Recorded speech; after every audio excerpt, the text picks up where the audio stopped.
How did you originally hurt it? Well, I think it started in the springtime where I was rebuilding the fence around my garden, and I was doing a lot of this for probably a day and a half, just stapling the chicken wire into the post. And then I noticed right after that, I started having pain right in here. It was traveling around the front, and it also would go from the backside up and the backside down. And so you originally came here for a shoulder issue, and just give you an update on that. How much better is it? Oh, that's almost completely resolved. You know, I'm swimming probably about 3-4 times a week. Swimming 3 or 4 times. You know, doing that stroke this way here, doing the butterfly stroke, you know, no problems with mobility. Before I could hardly even get it to like right about here. Now, no problem getting it up there. So what we're gonna do is we're gonna show you how we got his knee now over the last couple months to about 90%. He's still got about 10% to go, but when we say 10%, like he's able to front squat, he's able to go down low with no pain.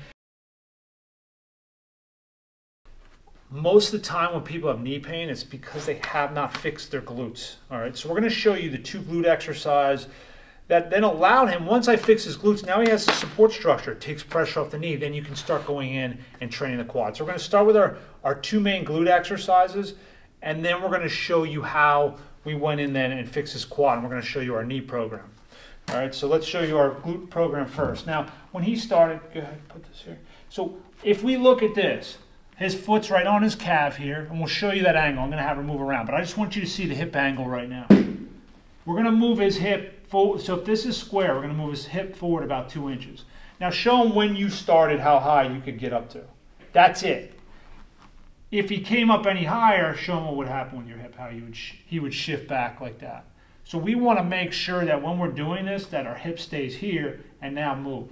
And now look at how high he can get. That's his range of motion we're trying to achieve. And he can put this down a little bit lower, so cave in a little bit, yeah. And now go ahead. So see that range of motion there, and you can keep the hip forward. That's what we're looking for, back down and up. Okay, and in our app, we have different weight loads that you're trying to achieve. But when he started, literally for the first month, he could only get it to here. He had no glute strength.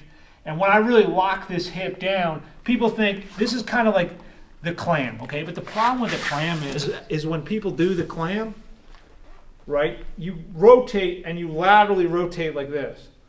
And so what happens is you actually lose a lot of the medius and get more in the lateral rotators. With this exercise, because we're turning the hip down this way, when we come up, look what it's doing. It's immediately rotating, and then this adducts. So this is pure, very glute medius dominant exercise. We're going to show you more of the minimus, but this is, obviously it's going to get the minimus because the minimus involves an abduction, but this is very glute medius dominant, and we have a specific spot. So now, babe, if you want to come right around over to here. What we're trying to work here is, when he does this, go ahead up and down. He only wants to feel it in this half moon shape here. And again, in the app, we really show how to specifically isolate, how to really pinpoint this muscle and understand where it is. You don't want to feel it up high here. This is going to be the TFL. If we take a little break, here's your TFL here. When it becomes TFL dominant, this exercise, and you come up too high and you're doing it wrong, it's going to start going up into the upper piece of his glute here, and it connects into the low back because the TFL pulls so tight here, it pulls onto the upper piece of the medius. He wants to feel it here. So with this exercise here, we're creating medial rotation. All right, so that minimus hooks to the front of the hip head. So when he drops down there, he's putting that minimus on stretch. So obviously you're going to get medius too, but this is all about the down and less about the up, where the other one was more about the up. So go ahead, just go up and down. And he's really, that heel is in line with his butt here, and he's bent in. You want to feel like you're almost, when you're positioning yourself, and again, in the app, we have exactly the technique, but you want to feel like, see how tight in he is? He can grab his shin there, and then he puts his hand here, and there's actually another stage before this. This is more of an advancement when he's actually leaning back. But again, on the way down as he drops, stretch. Now we're stretching that minimus and medius, but you're going to get into that minimus. And if you notice in a lot of my videos, I have a lot of different, flipping exercises, stuff like that. We do have that, but this is a better foundational tool, and along with that glute fly that we showed you. This is the main 2 key exercises that we stabilize hips to take pressure off the knees. And now we're going to show you how we go into the quad.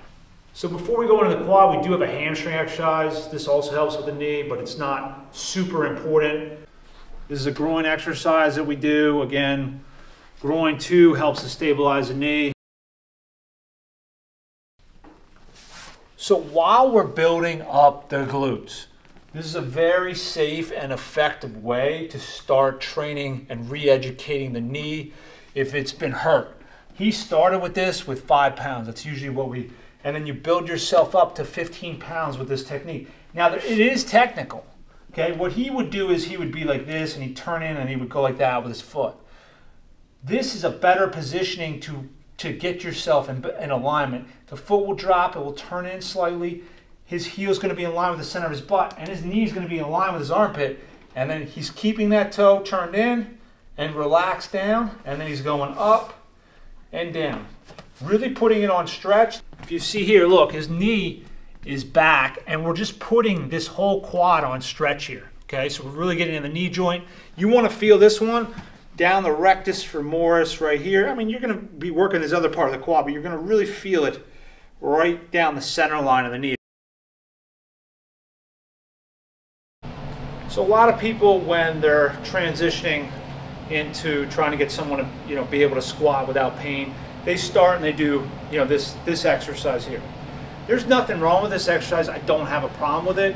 All I will say is that in some cases, especially older clients that do have knee pain, if you start them with this, it can irritate their knee worse. And I found that this exercise is a better tool, number one, to get the knee strong without putting too much torque and pressure on it.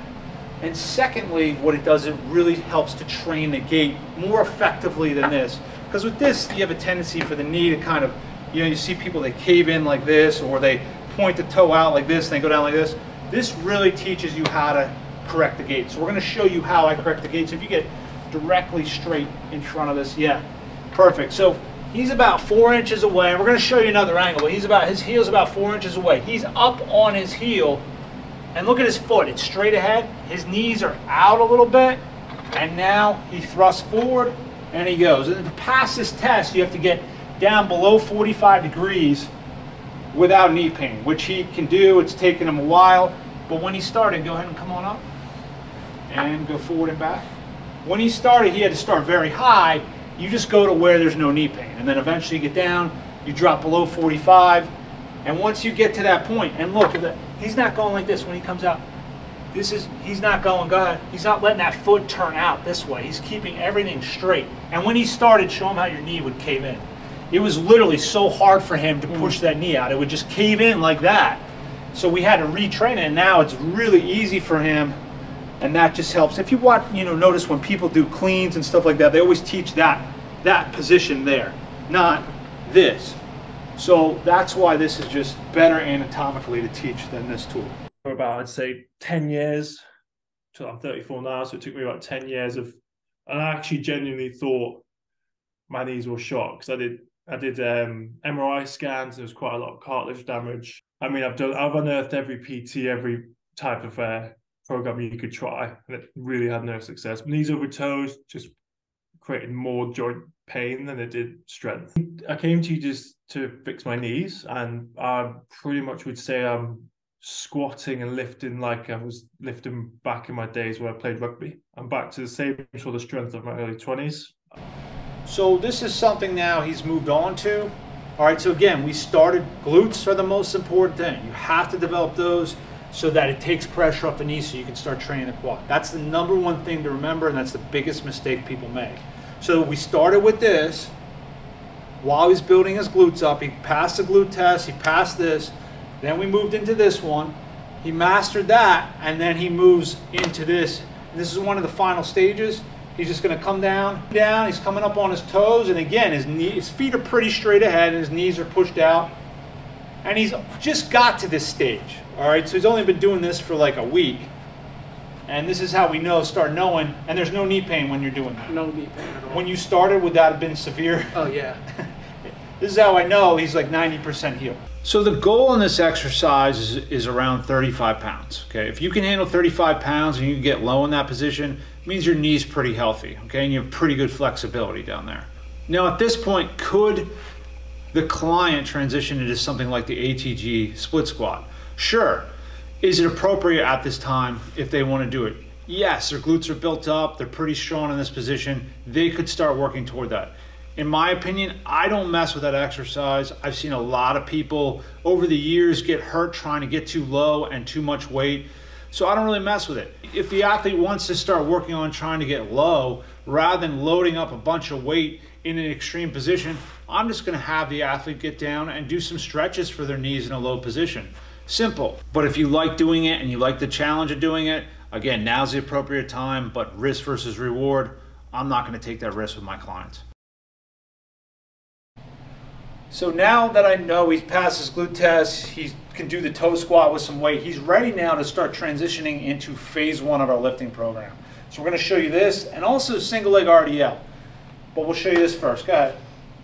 Same technique, he's pushing his knees out.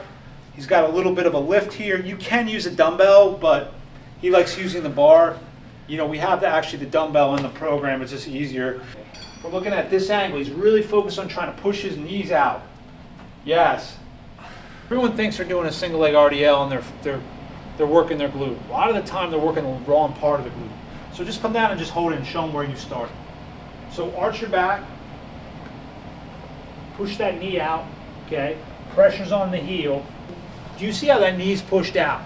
It's gonna adduct, we're gonna get more into the glute. And now what we wanna do is we wanna feel it here on the glute. Most people do this and they feel it up high. That means that TFL is pulling and it's going to start pulling on your low back as well. We want to feel here. So if he keeps his back arched, he can really then put this on stretch and start working here. And if he goes down too low, he would start feeling it up high into his glute. So this is where he kind of started with this. And now why don't you show him where you evolved into. So once he can start going down lower and feel only the glute in the right spot, now we know he's ready for weight, and then eventually he built up. Go ahead and grab the 20 pounds. He's trying to push that knee out.